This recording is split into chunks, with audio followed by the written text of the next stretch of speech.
session of ICS book discussion.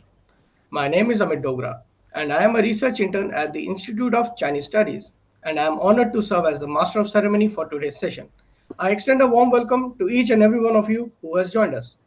As China rises, its military strength and economic capabilities have drawn attention globally. However, less is discussed about its internal dynamics and culture. Therefore, to demystify the concealed understanding of Chinese society, we embark upon a journey through the lens of the book titled Contemporary China, Tradition and Modernity. This book is about contemporary China, relationships, and negotiations between state and society across the realm of tradition and modernity. It is an exploration of societal issues, gender issues, and several other concerns, including environmental goals and the impact of religious beliefs in China. For today's book discussion, we have with us Ms. Poonam Suri, Mr. Ravi Bhutalingam, and Professor Srimati Chakrabarti. Ms. Poonam Suri is the author of the book Contemporary China, Tradition and Modernity. She is an adjunct fellow at the ICS. An economist by training, she is an independent researcher and analyst. She has taught at Delhi University and subsequently in Bhutan, New York, and Beijing. Her writing ranges across academia, poetry, and journalism. She has previously published two books on China titled China, A Search for Its Soul, published in 2009, and China, Confucius in the Shadows, published in 2015. Mr. Ravi Bhutalingam is the founder and chairman of Manas Advisory, which focuses on top management coaching, integrating psychological science with on ground management experience. He is also an honorary fellow at the Institute of Chinese Studies. Under the mentorship of renowned scientist and sinologist Joseph Needham, Mr. Bhuthalingam received specialized training in psycholinguistics, scientific method, and Chinese culture.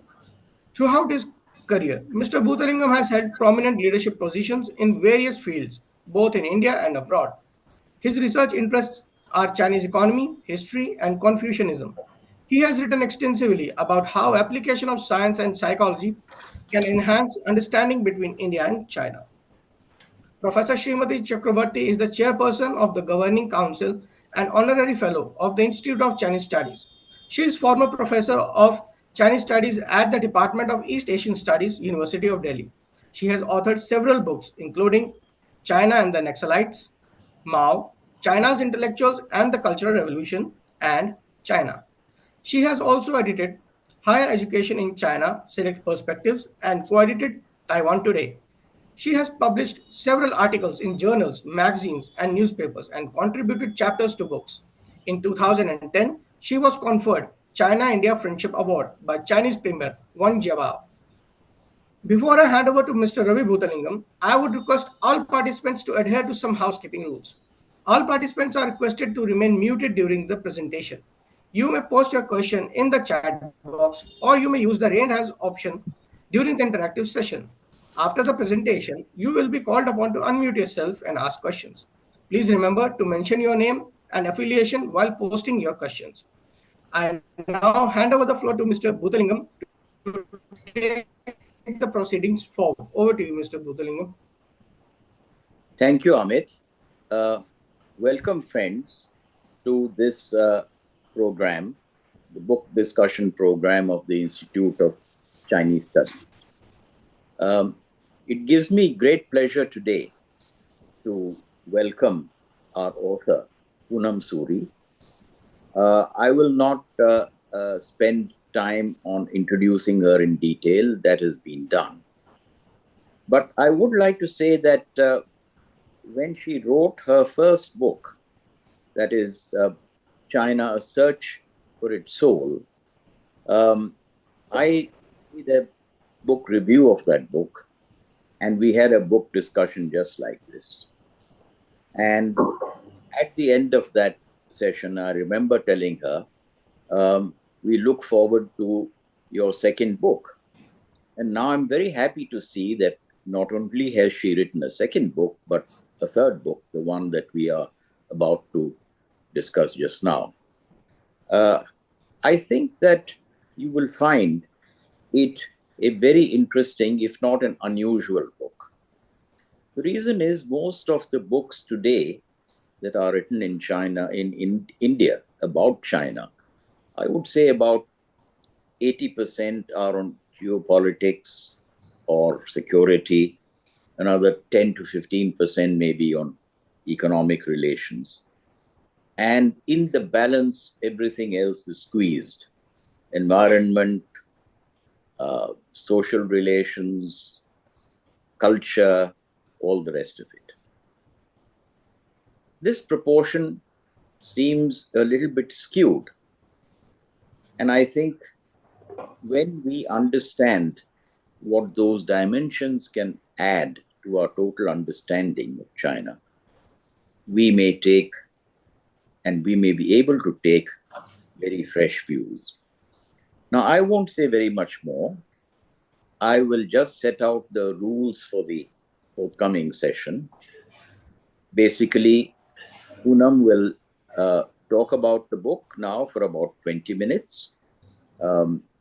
Basically, why she wrote this book, what were the conditions under which she thought about and wrote this book, and some of the highlights that she has covered in the book.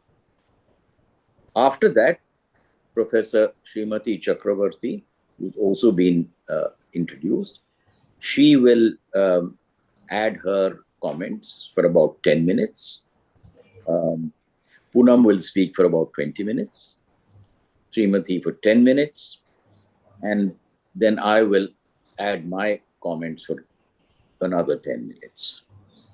After that, we will invite Poonam back to respond to some of these observations for another 10 minutes, and then we will turn the discussion over to the floor for questions and answers.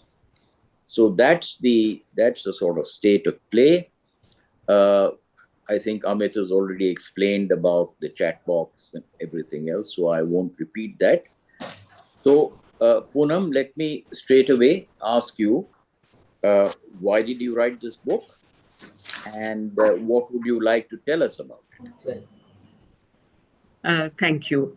I would like to start by thanking the Institute of Chinese Studies for arranging this discussion.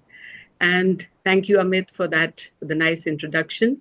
And I would like to specifically thank Professor Alka Acharya for her constant support and encouragement, and also Professor Srimati Chakrabarti and you, Ravi Buthalingam, for being panelists. So thank you very much. And this is an interesting question. I'm going to talk about what's in my book, a little bit about an idea about what I've covered. But how I started writing it is an interesting question. It's about observations about society. I know that the society, we don't know that much about each other, the Indian and Chinese societies. And I have some friends who I speak to constantly, Chinese friends, and very similar mindsets.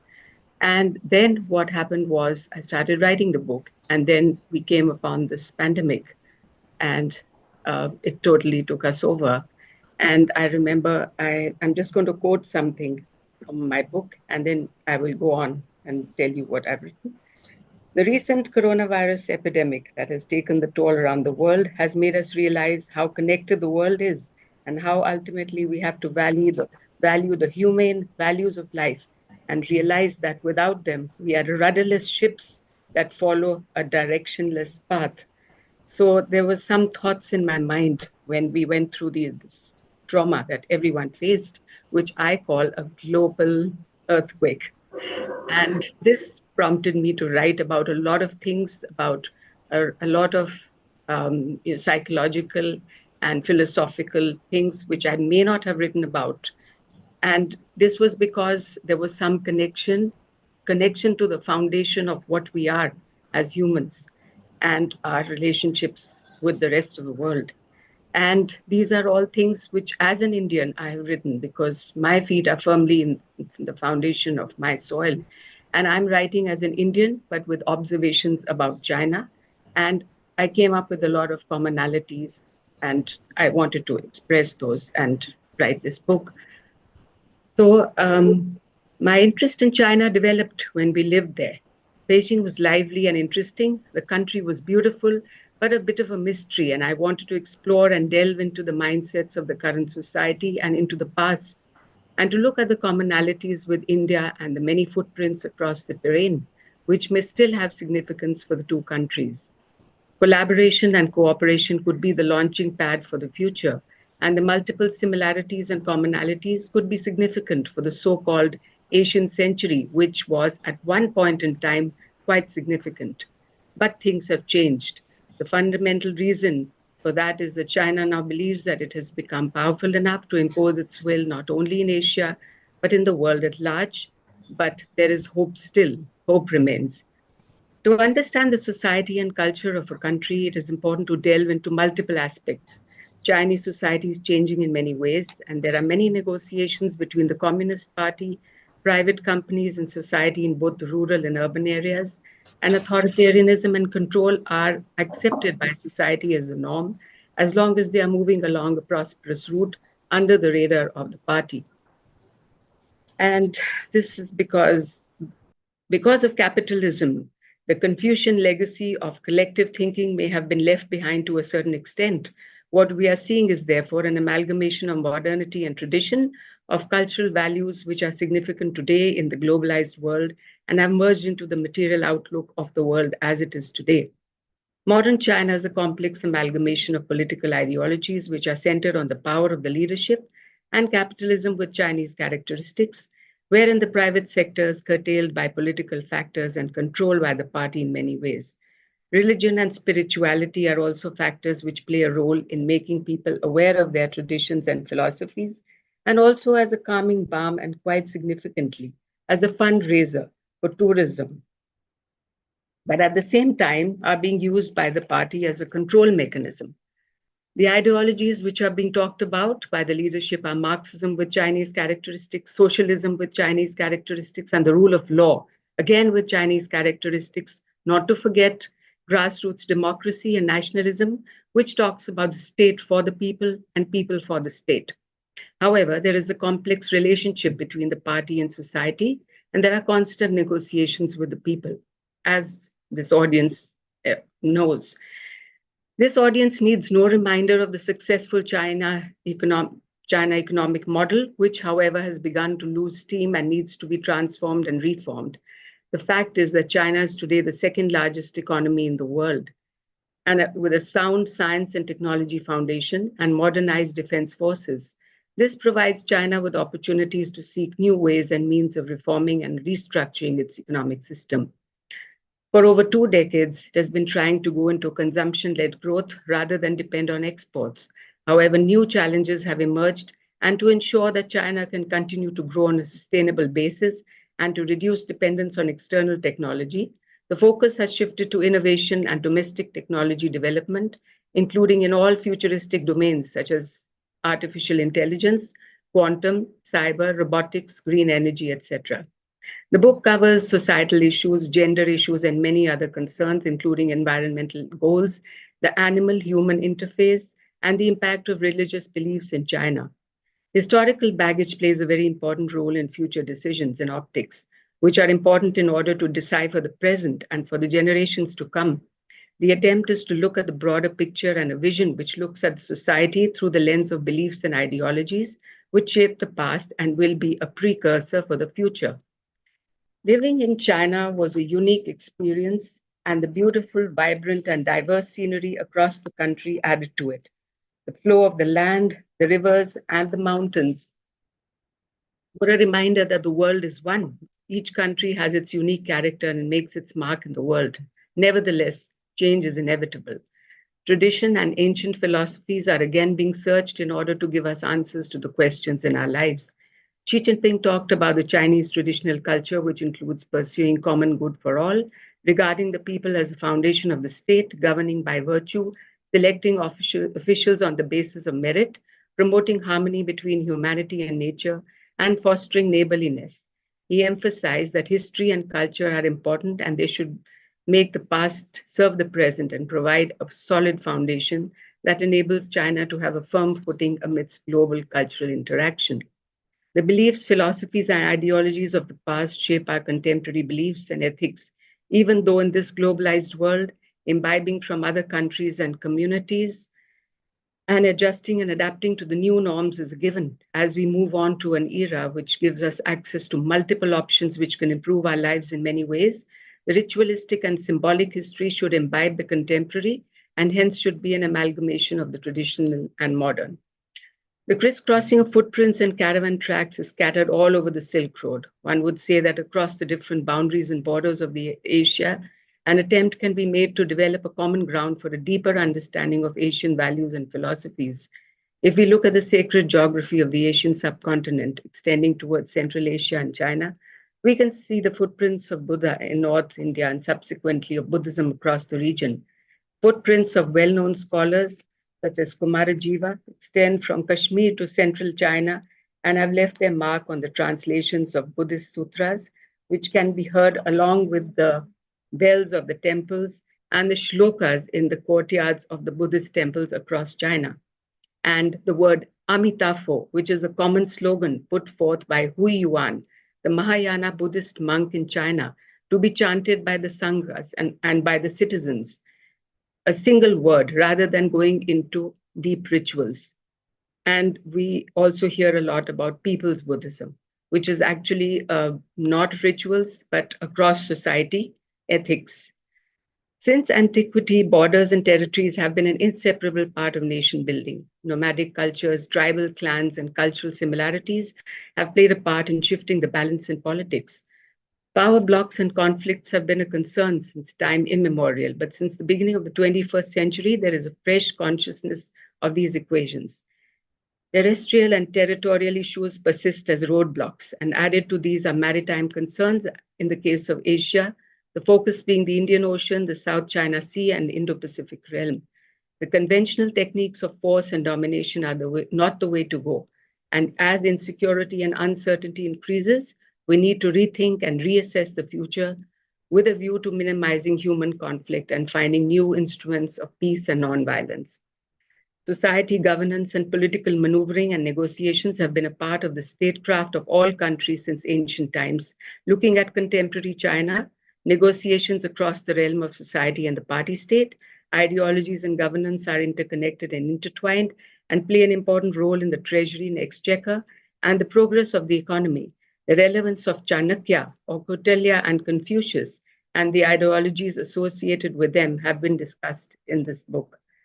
The Chinese economy has done well in the past, poverty alleviation has been significant, and the standards of living of the people have improved tremendously. Growth in agriculture and off-farm employment has increased the income of farmers. Productivity levels have gone up because of this, as well as other factors such as new technology. The last 2 decades and more have seen a lot of change in China.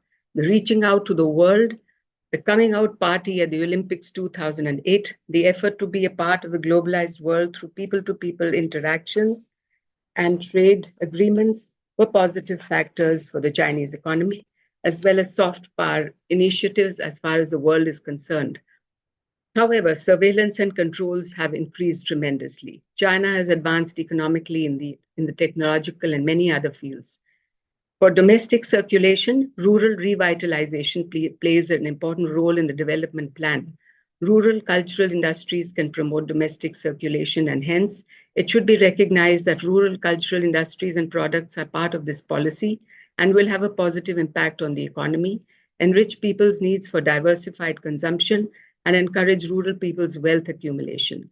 Around the world, ethnic and rural communities have played an important role in preserving the environment and sustainability by following their traditional cultures and beliefs, most of which were practical and relevant in the conditions that they had been living in for years. It has been seen that culture influences economic development. Many economists and sociologists have been experimenting with data collected from different sources and how data can be used for different kinds of modeling for various purposes. Mindsets and social attitudes can be shifted to promote development and reduce social exclusion. Therefore, Homo economicus has been a topic of discussion on which economists and sociologists have different views. While economists have recognized that decision-making is not always rational and consistent, they have had a hard time factoring into their models why this is so. but a growing body of research in the field of behavioral economics, which was made aware to the world by Professor Richard Thaler when he got the Nobel Prize for this in 2016, has highlighted the importance of context and culture in shaping decision making. Thus, development and progress are seen as changing not only incentives, what Homo economicus responds to, but also mindsets. Xi Jinping's belief is that the East is rising and the West is declining, and his intention is to do everything possible to move the world in that direction. In proposing the Global Civilization Initiative, Xi has advocated the importance of civilization inheritance and respect for the diversity of world civilizations. Modernization, he pointed out, does not mean the decline of civilizations, but in fact the rebirth of traditional culture. The Global Development Initiative and the Global Security Initiative are also meant to have similar aims. According to the Chinese, Xi Jinping's proposals regarding the GDI, GSI, and GSCI are intended to work to ensure that international institutions work from a global perspective for the benefit of all, and not simply to further the interests of the few developed countries of the West. It remains to be seen whether in fact this is the objective or whether the objective is to lead to China's emergence as the most dominant power in the world. For China, the aging population is a big challenge. High costs of housing and education have made a lot of young people decide not to have children, or at most one child, even though the one-child policy has taken a turn for the two and now three-child policy. The working age population has declined. More resources are needed for the aging population as they need more health and elderly care. However, one view is that the population issue may not be as negative as it appears to be. With technological progress and innovation, the digital workspaces, AI, robotic science, etc., some percentage of the labor may be replaced by digital solutions, and that would change the marketplace and workspaces. The platform economy might mean that many young people would have the time to fulfill their aspirations of working in their areas of interest, and the gig economy will be very much a part of the current scenario. The other way of looking at this is that as the population gets more educated and thus productivity rises, the economy will pick up and do better. It is not just the population figures that have an impact on whether the economy will do well. Technological advancement, innovation, productivity, and education with improved health facilities to improve life expectancy and make an impact on the growth of the economy. With improved health facilities, there will be a healthier population. Thus, aging people who are in good health and want to continue to work should be encouraged. And with the background traditions of frugality, hard work, and aspirations to do well, this could benefit the population and the economy.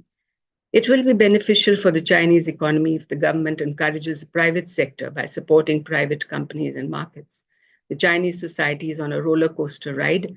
As long as the material benefits of the party state are being made use of, the internal simmering and protestation is covered by a smoke and mirror approach.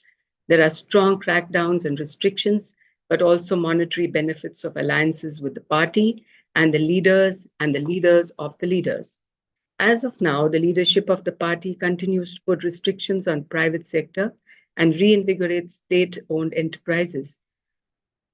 In the Goldman Sachs interview with the Asia Society Policy Institute Center for China Analysis in October 2022, the views of the experts were that Xi will continue his efforts to make China economically and technologically self-reliant through indigenous innovation, as well as selective decoupling to strengthen China's immunity to supply chain disruptions, especially in semiconductors.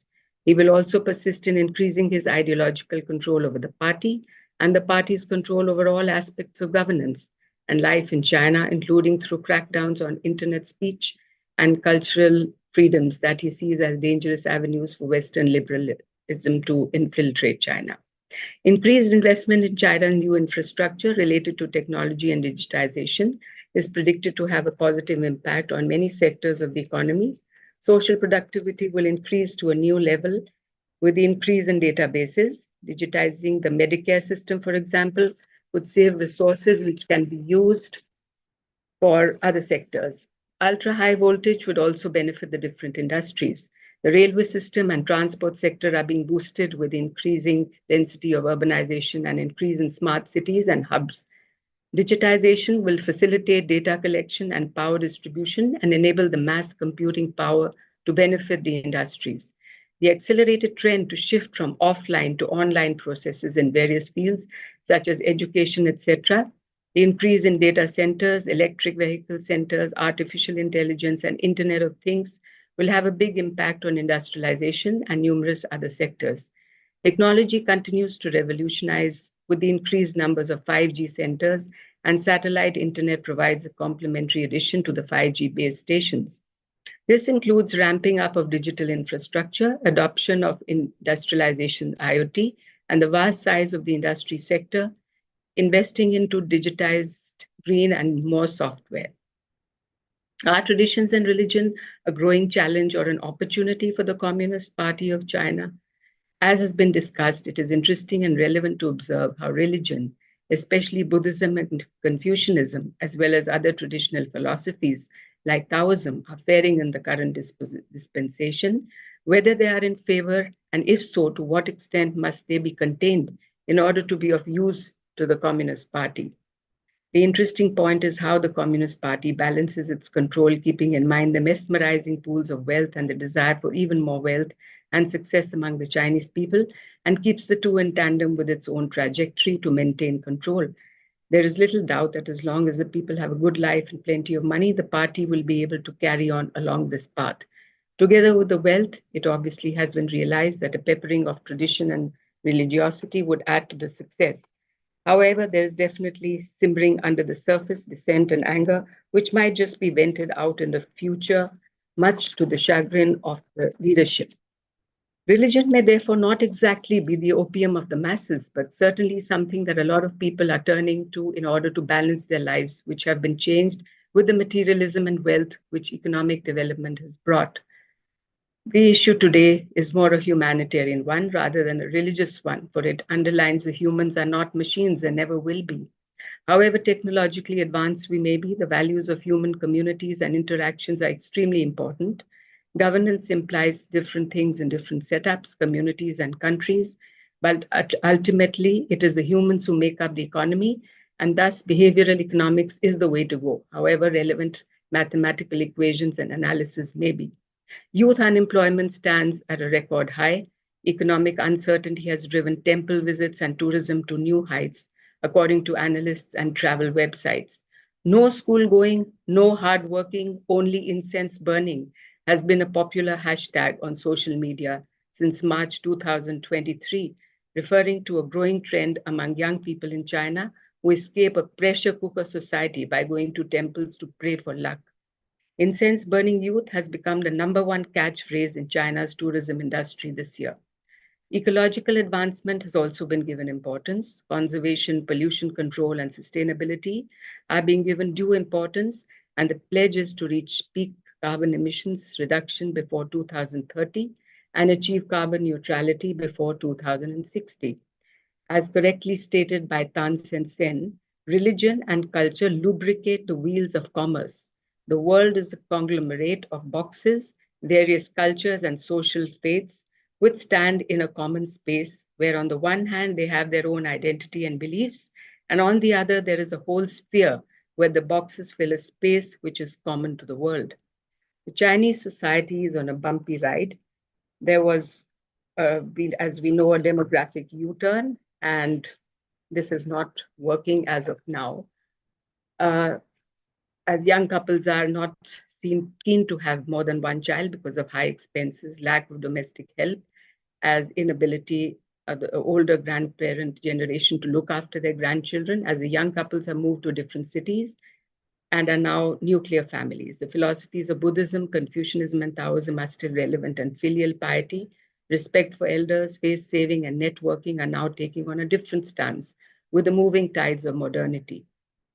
Local governments in China are offering cash rewards and other incentives to matchmakers, an ancient profession now back in the spotlight, and anxieties over rural unmarried men. As long as social change continues in the current direction, that is increasing urbanization, globalization, and migration, the role of religion will continue to grow. Religions in China flourishing under the shadow of political approval. The party is supreme and the party decides what exactly it wants to permit, to promote, and contain. Whether it be Buddhism or any Islam, Christianity, it is indeed stitched with the political fabric of China and colored with Chinese characteristics. As it has done with Confucianism, aspects of these religions which suited the regimes were appropriately incorporated in the regime's rhetoric, and other inconvenient aspects were swept under the carpet. Hu Yuan, who died in 416 AD, wrote the text on why monks should now bow down before kings in 404 AD. Hu Yuan was posthumously named the first patriarch of the Pure Land school of Buddhism. If we let our imagination run riot for a moment, we can well imagine what it would mean for the party of if Buddhists were to revert to his way of thinking. I will stop there for the moment. Oh, can't hear you, Ravi. Sorry.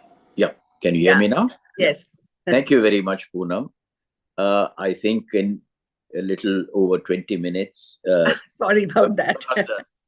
Taste. No, that's fine. You've given us a taste of a book which really covers a huge range of topics. After all, tradition and modernity intersect virtually everything we do.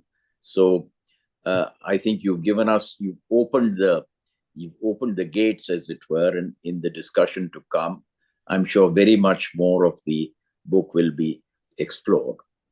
So let me now turn to Professor Srimati Chakraborty and ask her to give us her views and reflections on the book.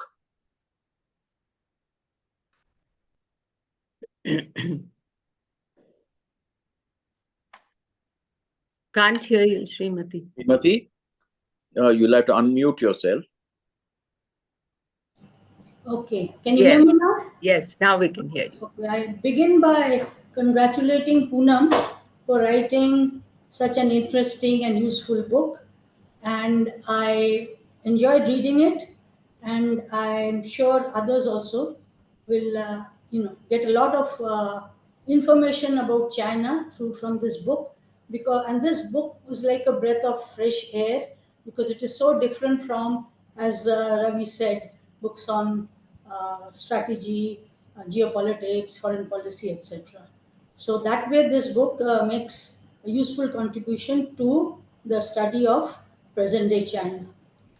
Now, it's within this time span, it's not really possible to, discuss almost everything. But I'll basically ask questions which Poonam can answer later.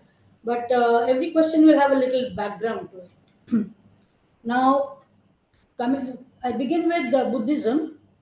Religion in China has always been a mix of Confucianism, Buddhism, Taoism, and folk religion. China never really had a state religion per se. And it was only during the Tang dynasty, 300 or 400 years, that too not the entire Tang dynasty, Buddhism was popularized, and there was an empress called Wu Zetian who was the main patronizer of this of Buddhism. Now, present-day Buddhism in China is in silos, two different boxes.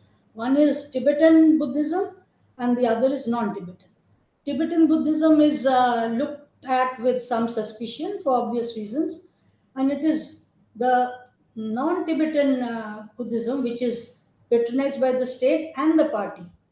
And monasteries are no longer what they used to be, nor are the monks. Now, monasteries have become commercial ventures, and monks are into making money.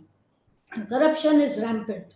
This, of course, I did not know, so I found that this really, interesting and informative. So I just read a paragraph from Poonam's book on this corruption in, or a different kind of life that the monks are now leading. The way of life of a believer or a monk is frugal, and an ascetic would meditate on a mountain in isolation. The frugality is in direct contestation with the material objects and ritual icons because they are in complete contrast. The monk is supposed to clean his bowl and not waste any food, in keeping with the ascetic way of life. The life of a monk is supposed to be very simple and humble. However, if one visits a temple or a monastery in China, one finds that the life of the monks has changed in keeping with the times and the developing technology. The rooms of the monks in many of the temples are air conditioned. Many of the monks are educated and have been sent abroad to study management and acquire degrees in order to deal with the management of the temple economy in tandem with the changing conditions. In many cases, the monks are inclined towards seeking commercial ventures and deals with various tourist projects. So much about Buddhist monks in China. Now, the first question I have is, how is the CCP, Chinese Communist Party, using non-Tibetan Buddhism, in practical terms? We all know that they are being, patronized and supported by them. Mainly their associations, all over China, in every province. But what are the manifestations of this uh, support? Okay, now lot of space. Okay, yeah, okay. I hope you've noted the question, right? No. I'm Okay, sorry. noted the question, right? Yes, I have. Okay, so you can answer them, later. I will. Yes, please. Now, there is a full chapter on Kautilya and Confucius. Now, Kautilya was known for the principles of statecraft, management of the economy, etc. While Confucius was concerned mainly with the philosophy, where human relations is the focus. Yes, there are similarities too, but did Kautilyaism, if one can use that term, have any influence on the Chinese in ancient period? Present period, they have, because their way of management of economy is strikingly similar to what Kautilya said. Although I'm sure they have not read, they have not got it from Kautilya, but whatever that shows the far-sightedness of Kautilya. So we don't know exactly how today it is affecting. Today it is having an influence in China, but uh, whatever is prescribed in Kautilya's Arthashastra seems to be, one can see that to a great extent. Now, you devoted so much space to Kautilya. How was it relevant to China in that period? Or maybe you wish to say that it was not relevant just for the sake of comparison, you've done it. But anyway, you can consider this. Now, basic tenets of Buddhism are very much in clash with Confucianism, because Buddhism talks about equality and Confucianism about hierarchy. Now, Confucius laid down ethical norms for society for harmony and stability in order to achieve that, both the state and the family need to have a hierarchy, which means that unless you have a hierarchy, there is no possibility of harmony or stability.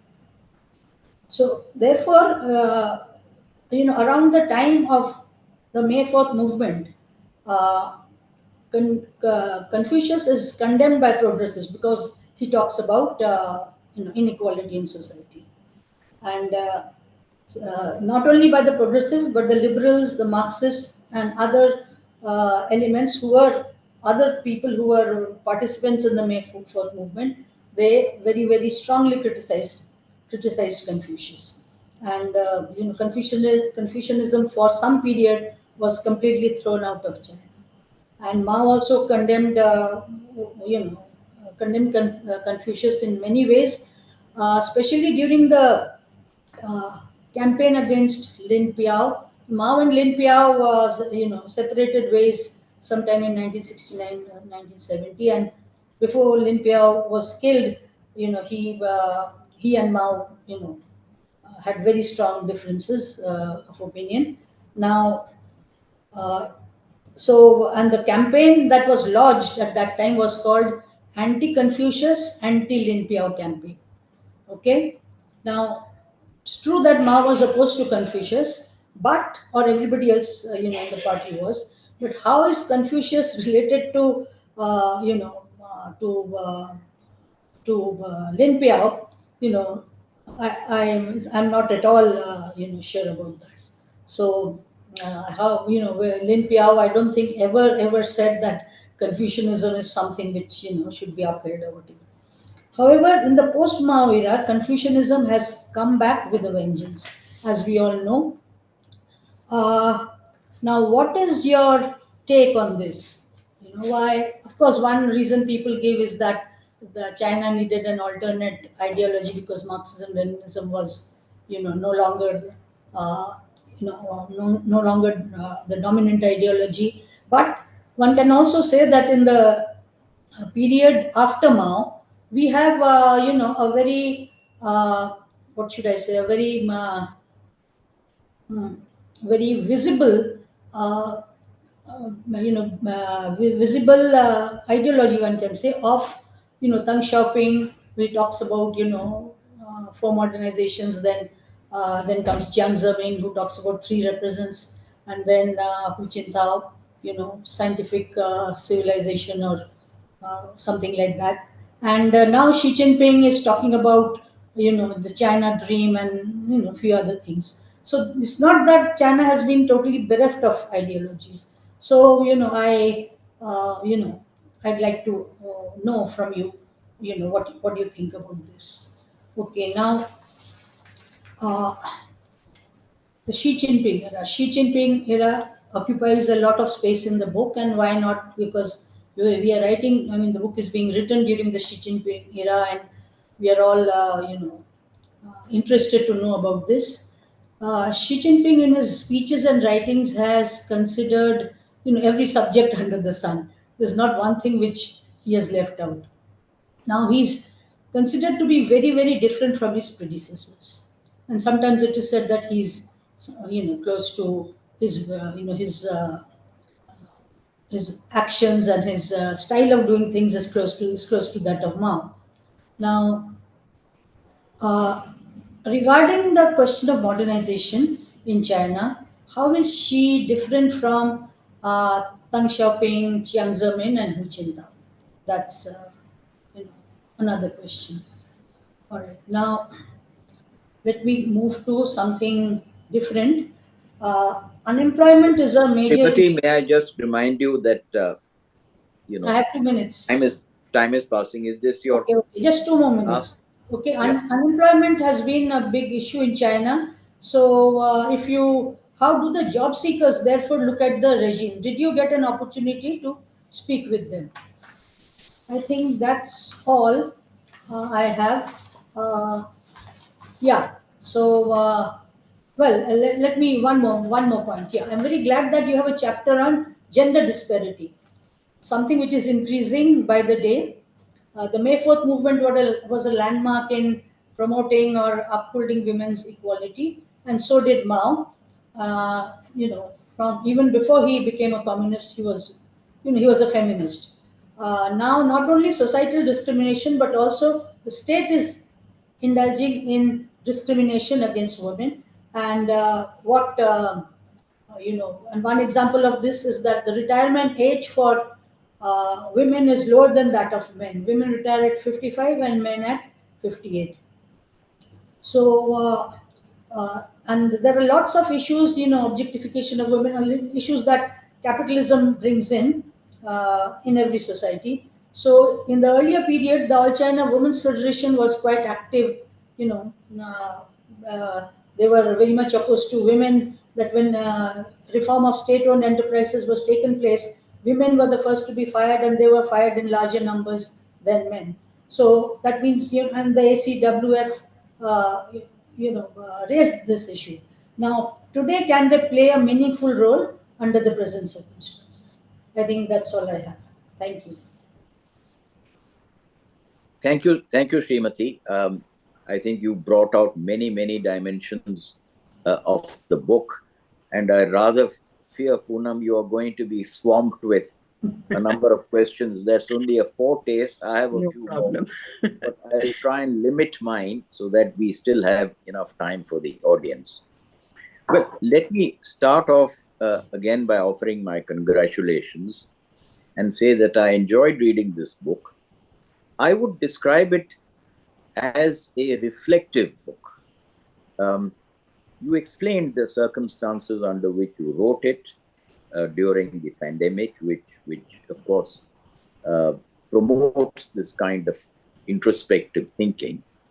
And you also had a lot of material uh, that you had collected, firstly through your years of living in China, secondly through your travels in China, and thirdly through your research and your continuing contacts. So the book it draws upon all these three sources of your biographical life, your academic life, and your traveling, as it were. But overall, it kind of takes these strands, and there is a reflective process going through, somewhat like climbing a mountain. You go around, and as you go around the mountain and you climb higher, you see different landscapes, and both the ground and the mountain look different from every height that you are on. I found that a very interesting way of writing the book, which also means that I should say that this book demands a little bit of effort. It's not a book that you can pick up at an airport and read on the plane ride of a couple of hours. It stimulates thinking. The thoughts remain with you and you ponder through them, and they come back again and again. So let me, having said this, before I come to my questions, just make one other remark. That is, I found the areas in the latter half of the book really very interesting. That is, the two subjects dealing with youth and children, the chapter dealing with gender, the one which is quite unusual dealing with animal-human interface, the extensive one on environment, and the chapter on population. And these are all, in their own ways, very important if one were to venture a forecast of how these might play out for the future of China. So that brings me to my questions. My first question relates to science. Now, you don't actually address science as a chapter head, but there are elements of it both in your coverage of environment and in how you have tackled the animal-human interface about the pandemic and the transmission of disease and so on. But what I want to ask you is this. From what one reads of Chinese history, science was a very strong theme even starting from the 19th century. And in the early days of the 20th century, Mr. Science and Mr. Democracy was the slogan of the May 1919 movement. And thereafter, with the rise of the communists, science became a very strong plank for development. Zhou Enlai actually had science and technology as one of the four modernizations, and subsequently, science has continued to play what one might call an even greater role. But this has to be seen along with what you've talked about, the governance pattern, which is a mix of Marxism, traditional Chinese imperial traditions, uh, economism, state capitalism, call it what you may. If you put these two together, do you think there is a tendency or a danger for China to become some kind of a technological utopia, a technological dystopia, dystopia, in the sense that while science and technology might progress fast, the regulatory and controls to keep it within uh, the kind of constraints required for normal human existence might get weaker. That's one question. The second question is about the new generation which is growing up under these conditions. You describe it, the lying flat syndrome, uh, the remnants of the one-child policy, the effect of the one-child policy, the rather tepid progress of the two-child policy, and of course the complete non-starter of the three-child policy. So how are these children, when they grow up to adulthood, what kind of leaders are they going to become? And how would that affect uh, the future of China? Um, is there, what kind of directions can we see there? And lastly, my third question is,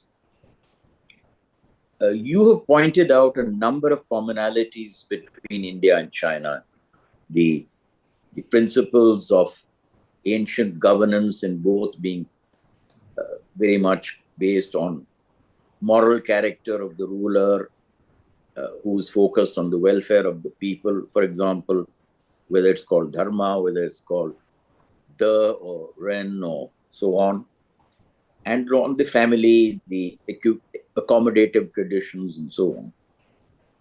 But these long civilizational learnings in both countries, and both countries have an extraordinarily long unbroken history and tradition and civilization. How can we mobilize this knowledge to address very severe challenges like climate change, which are coming up, and address them in such a way, as it were, overcoming smaller issues, comparatively smaller issues, bilateral issues, more uh, urgent, possibly issues which are more emotive or urgent. Because whatever one might do, it's not a very happy thing if mankind faces existential crisis.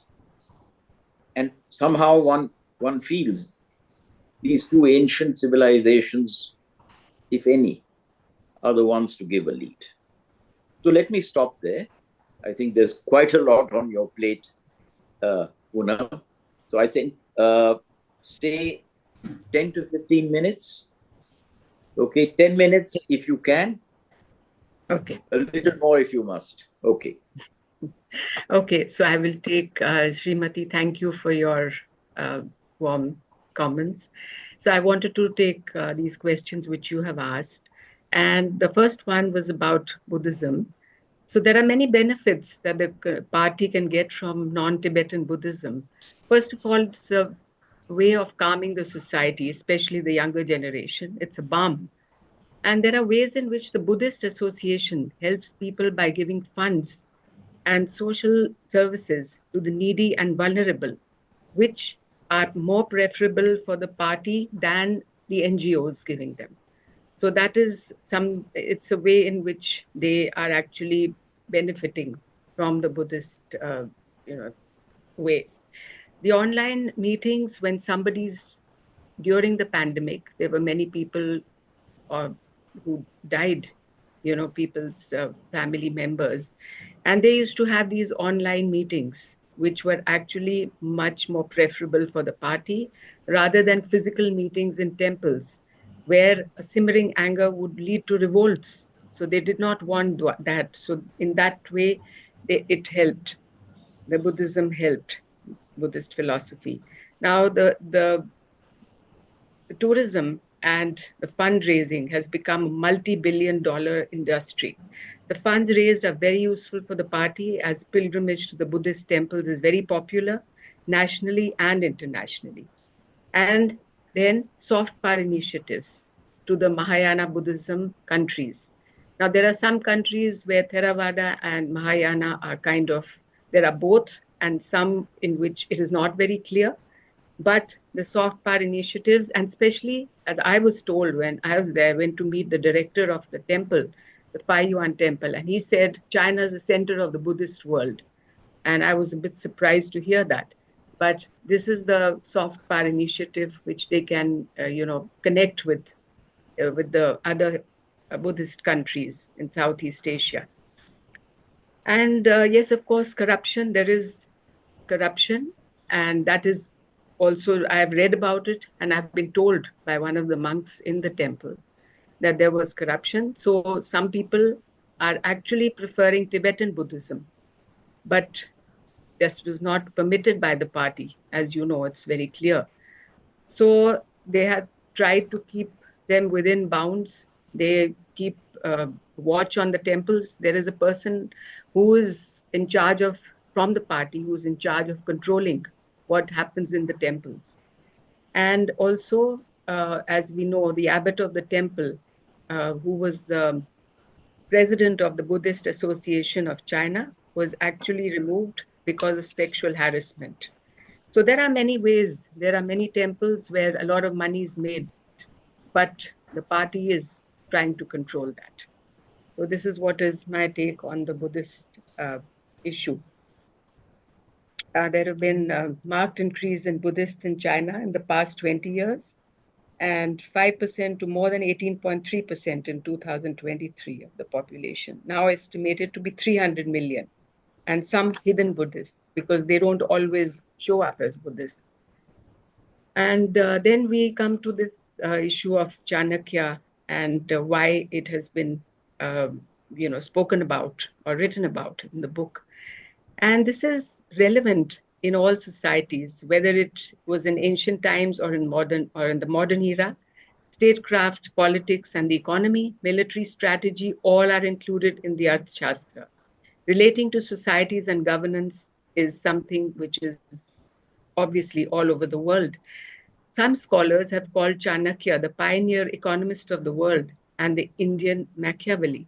It was combined, the Arthashastra was compiled as a guide to life, living, and society.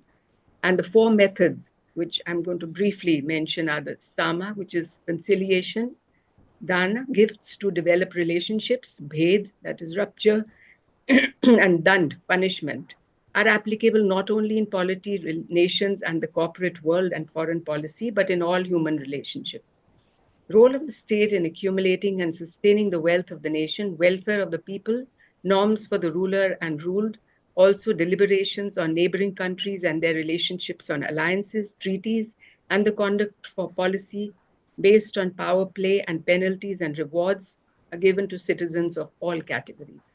So this was what was relevant in the Arthashastra for even modern society as it is today. I am not sure how or whether it did influence the Chinese, but this is certainly what we are, this is interesting. So you were asking about Confucianism, and my take is that filial piety, benevolence, the many aspects which make education appropriate according to the affinity of the younger people, arbitration instead of fights which cannot be resolved, community peace and friendship, calming the society was very important, is very important.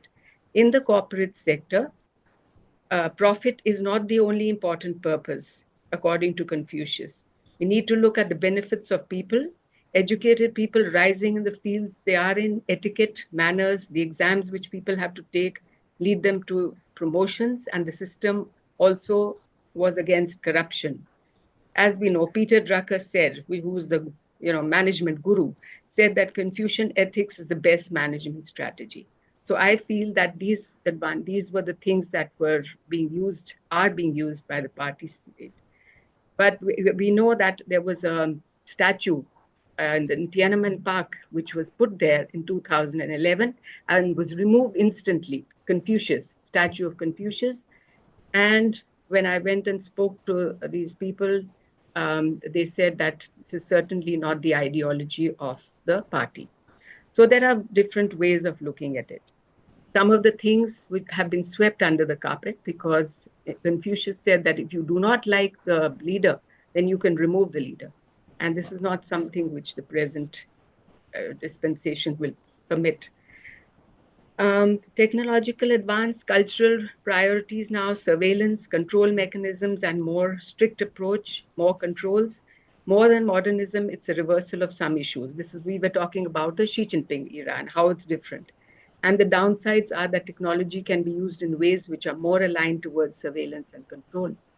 So there is a lot of stress, a lot of emphasis on science and technology. That is the difference among other differences, between the past and Xi Jinping era. Now, the thing about labor and unemployment, the 996 generation lying flat is not happy. They feel they are overworked and do not get time to relax and enjoy their earnings. The preference is for students who have the employment preference is for students who have just graduated, since they will need to be paid less and may be more productive and willing to learn and adapt. The job seekers may not show it, but there is perhaps a simmering and resentment. Many of them have moved to other countries, and this is a way of, showing that they are not happy with the current situation. Now we come to the All China Women's Federation. Now, up to a certain limit, the ACWF will certainly have its role to play in improving gender issues, but the three-child demographic policy will have an impact on the role of women. Many women are successful entrepreneurs and are doing well, but the pressure to be the child bearer will, to a certain extent, together with the mental conditioning that the important role of women is that parenting and looking after the family is the main priority is definitely existing. So the AACWF certainly has a role to play in gender parity, but how effective it will be is a question which does not have a clear answer. It is the official state-sponsored organization representing women's interests in the PRC, founded in April 1949, has the basic mission of representing and safeguarding the rights of women, promoting gender equality, and by increasing literacy rates and technical skills, employment opportunities, family welfare, poverty alleviation, provincial and the political participation of women at national, provincial, county, country, town, and village levels, each tier being under the direct supervision of the CCP. So it has a dual role, state policy implementation and looking after women's interests. And this is difficult to say how successful they will be in this, gender issues. So I think that is what Srimati, you had wanted me to answer. And now we come to Ravi's questions. And as far as science is concerned, we know that there were a lot of Sanskrit scriptures in India, which had a lot of things which are still being searched for and investigated, even by the surgeons today. There was a talk from a surgeon who had come from London, and he was telling us how these are so relevant even today. And as far as the Chinese are concerned, China's modernization, science and democracy was the slogan. We have to, I'll tell you about, as we know about the past, that until the early years of the Ming Dynasty, China was a global science and technology leader with ancient innovations, for example, paper making, compass, gunpowder printing, contributing to the development of ancient and medieval East Asia and Europe. Then, during the Han Dynasty, Confucian cultural ethos looked down on science and technology and emphasized literature, arts, and public administration. And then, of course, we see that being defeated by Japan and Western nations in the 19th century, Chinese reformers started promoting modern science and technology as part of the self-strengthening movement. The Cultural Revolution brought many negative effects and disruptions to science and technology. In 1976, after Mao's death, science and technology was established as one of the four modernizations, as we know. Deng Xiaoping reversed the policies of the Cultural Revolution. During the last 30 years, China has concentrated on building infrastructure, roads and ports, and many economic and technological development zones, expanded from 14 to 54. China ranks number one globally in patents, utility model, trademarks, industrial designs, and creative goods exports, and many science and technology clusters. The figures that we have are that the current, they are doing very well in science and technology. There is, I'm sorry, I've lost the figure somewhere. Just a moment, please. Yes, the central government budget is now, according to the World Bank report, 371 billion this year, 371 billion yuan this year. And in 2021, it was 2.43% of GDP compared to 0.65 in India.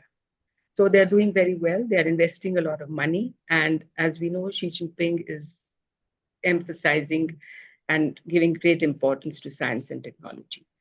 And what was the next question? Ravi, what was the next question? The next question was new generation. Yes, right. So the new generation and how it will pan out as, how they will pan out as leaders in the light of their experience. And that is a question which you and I may not be able to answer. I do think in this globalized world with the children, with the younger generation, looking at other countries and getting experiences from other countries, studying there, coming back, they will definitely want a different way of, moving ahead. So this is a question which remains uncertain. We will see when the time comes. Is that all, Ravi? No, there was one more.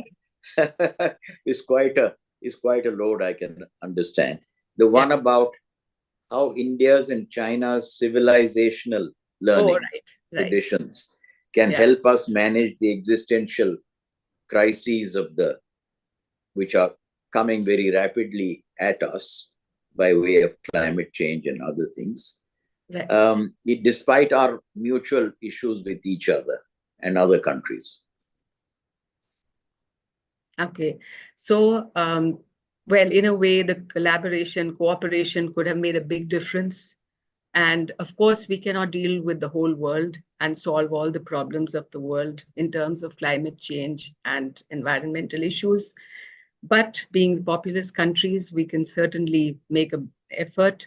We can help our own countries. We can help, we can have an Asia sort of connection and certainly try and get the world into a situation where we can be the leaders and try to solve some problems. But of course, we need cooperation and collaboration from all the other countries all over the world. We can't do it on our own.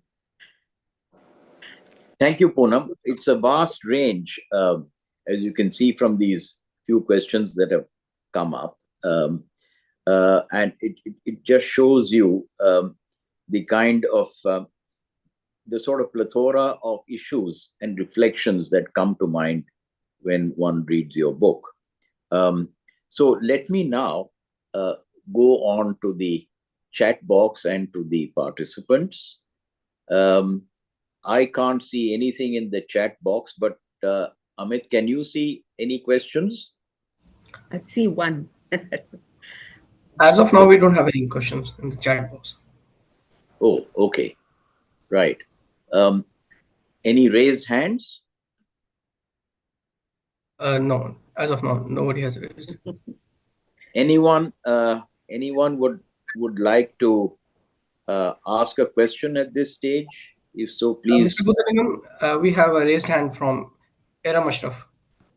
Hello, everybody. Good morning from the UK. Thank you very much for the opportunity to listen to what seems to be a very in-depth and very broad work on contemporary China. I'm actually fascinated in terms of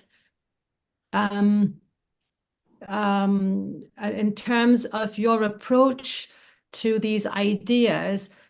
Because you began your talk with the fact that you, as your personal experiences in China, kind of took you onto the path of writing on China.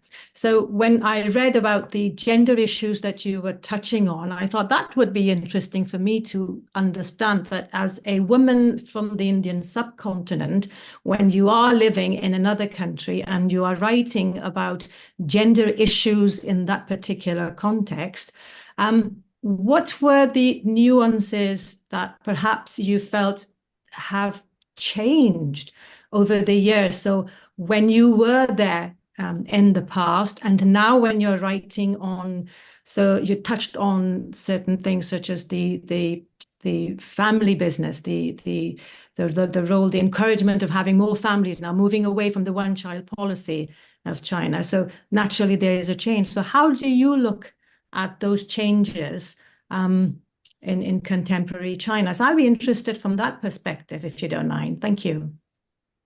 I think, what happened has now been in the past. And since we were there, I have seen a lot of very successful women who are doing good business and who are working. And of course, the conditioning in the mind is, of course, will stay for, I don't know till when, about women being the family carers and about being mothers and priorities being looking after children. But now that the three-child policy has been, they're encouraging women. Xi Jinping is actually encouraging women to become mothers and look after the children. So this is a very, this era is going to be a little different from what I feel was in the past. And of course, women were, during the Mao era, they were the ones who were lifting half the sky, whatever it was. And there was a big difference that came up at that time. And I find that women are doing well. And now, I don't know, it's not an easy question to answer. Right. And the reason I ask is because of the leadership, that while, for example, we look at World Bank reports on gender equality globally, but we look at the broad spectrum of employment and education that the women of China have done well in. But when we look at political leadership, we see in the leadership roles, they're still struggling. And Yes. so when we look, for example, countries in the Indian subcontinent, even countries such as, India is very well advanced in that, I suppose. But even countries like Bangladesh and Pakistan, when you have women, female in leadership roles, and you compare them to what is happening in China, it's like there's still a huge gap there in China that they have to cover. You're absolutely right. When it comes to political things, when it comes to the party, yes, there is a boys' club. And even if women are encouraged to join in, but they will be given roles or certain jobs which are not the primary ones. And the thing is that now there may be one child in the family who may be a woman who joins the party, and she may have connections because of her father or whatever, and that might help her to become successful. But on the whole, yes, this boys' club dominates.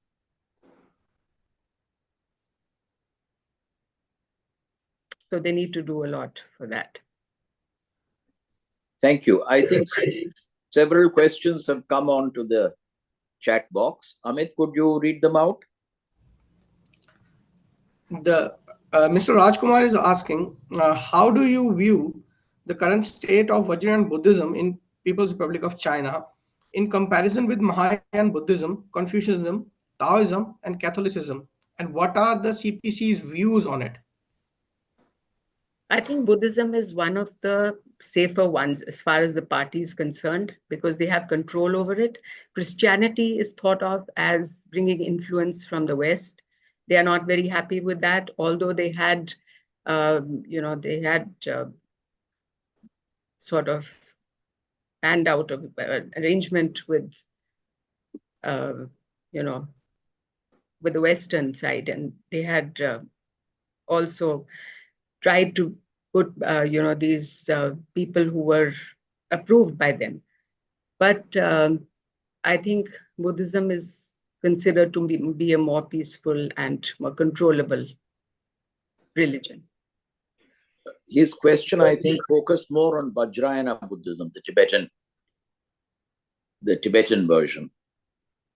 Well, that's because, it's the Dalai Lamas.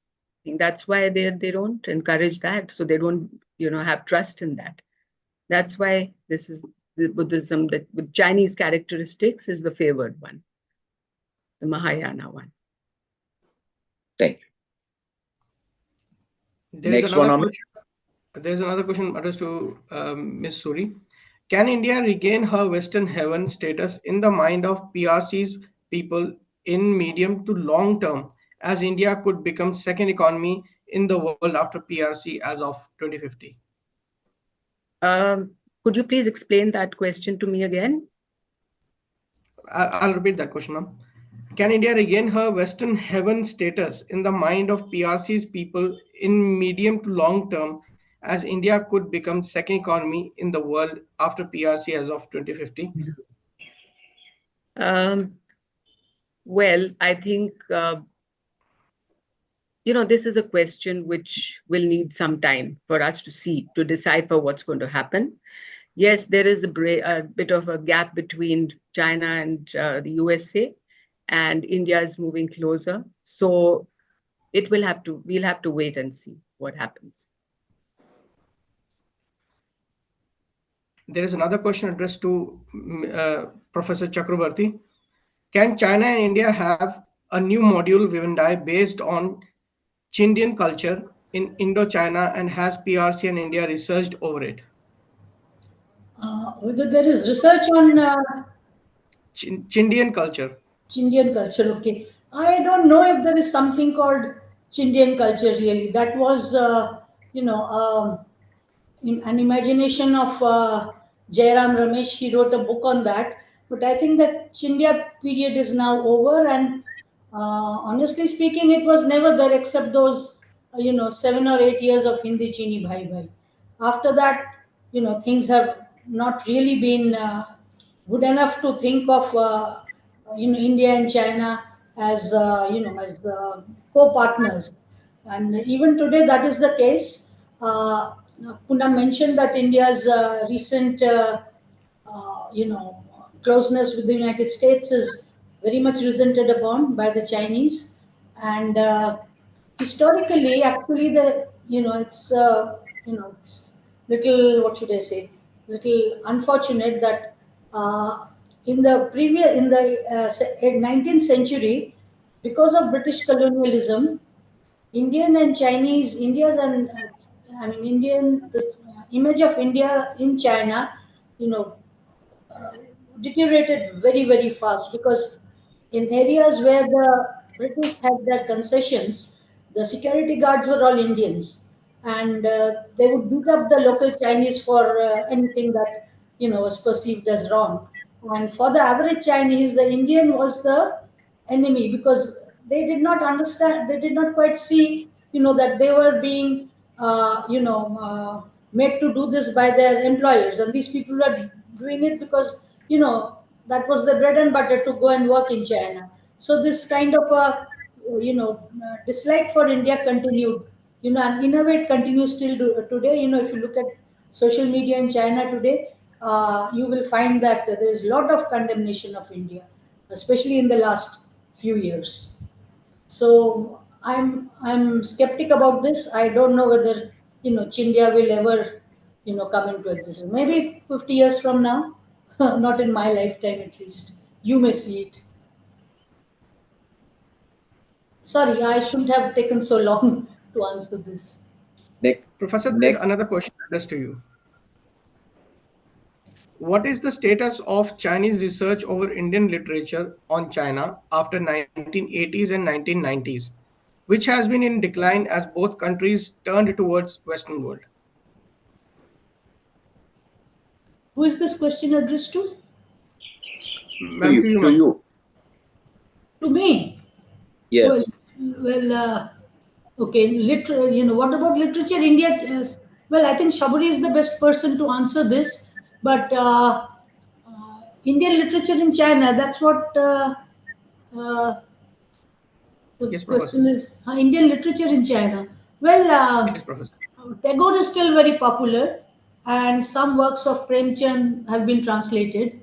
And in universities where they teach Hindi, there is some amount of interest in China, but in India, but then that is very limited compared to, say, French, German, Spanish. Indian literature is, I would say, secondary still compared to others. And the main reason for this is that there is nothing called Indian literature as such, because we have Hindi literature, Tamil literature, Bengali literature, Marathi literature. So there are a variety of literatures. So that is another thing that probably keeps people away from knowing much about India through literature. So that's my take on it. Yeah. Poonam, would you like to add your observations about India-China popular connections? I'm not talking of the official dealings, but popular images of India and China in India from your experience. Well, you see, the thing is that we are very similar in terms of mindsets and the way our family, beliefs, the respect we pay to, the close family connections. And so there's a lot of similarity in the way we think. And people are friendly. I find them very friendly because the few people I know, I've been in touch with them over the years, and they're very nice. But the thing is that I think the general population, the citizens are friendly, but of course, then we are restricted by the leadership and other political and such factors.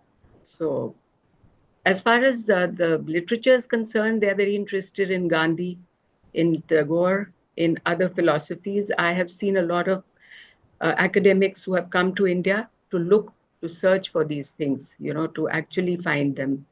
Uh, the sort of way in which they have to follow.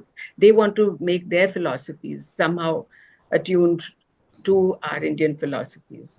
So they do a lot of research on that. I've met some people who've been doing that. So, Poonam, let me ask you, you've written 3 books. After the first book, I asked you whether you will write another one. You wrote another 2. Now that you've written 3, are you going to extend this to a quartet? And if so, I what don't are know. you thinking about? I still have to start thinking now. So we'll see as and when it happens.